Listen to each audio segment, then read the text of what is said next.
દેશના સૌથી મોટા જિલ્લા તરીકે કચ્છ જિલ્લો વિસ્તારની દ્રષ્ટિએ ખૂબ ફેલાયેલ છે, ત્યારે જિલ્લાના વિકાસના કામોમાં જિલ્લા પંચાયતમાં ભાજપ પુનઃ સત્તા સ્થાને આવ્યું હતું।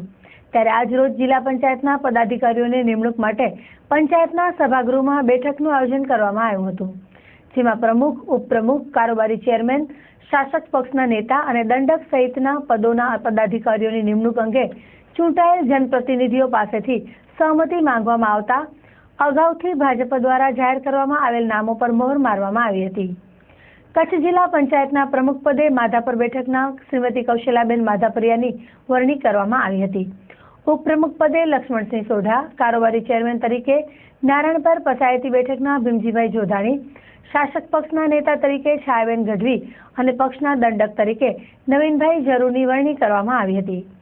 જો કે આ વરણી સમયે પ્રથમ વખત મીડિયાને સામાન્ય સભામાં પ્રવેશ દેવામાં આવ્યો ન હતો।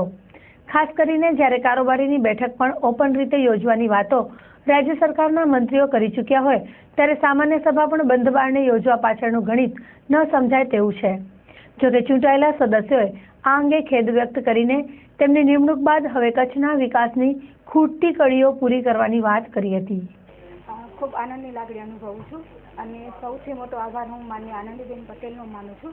એને મહિલાઓ પર વિશ્વાસ રાખી અને અમને જે ગૌરવ બનતું સ્થાન અપાવ્યું છે એ માટે બેનનો ખૂબ ખૂબ આભાર। આ સૌ મારી બહેનો છે એનો સાથ અને સહકાર લઈ જિલ્લા પંચાયતનું સારામાં સારા કામ કરશું એવી આપ સૌને હું ખાતરી આપું છું અને અહીંથી પણ જિલ્લા પંચાયતના બધા સભ્યો, ચેરમેનશ્રીઓ, અધિકારીશ્રીઓનો મને સાથ મળતો રહેશે એવી ખાતરી છે। આ વખતે જિલ્લા પંચાયતની નવી રચનામાં પટેલ સમાજનું વજન ઉડીને આંખે વળગે તેવું છે। ખાસ કરીને જિલ્લા પંચાયતના પ્રમુખ તરીકે કૌશલાબેન માધાપરિયા પટેલ જ્ઞાતિમાંથી આવે છે, જ્યારે નવાઈ વચ્ચે કારોબારી ચેરમેન તરીકે પણ જેમની નિમણૂક થઈ છે તે સ્થાન પણ પટેલ જ્ઞાતિના ભીમજીભાઈ જોધાણીને મળ્યું છે।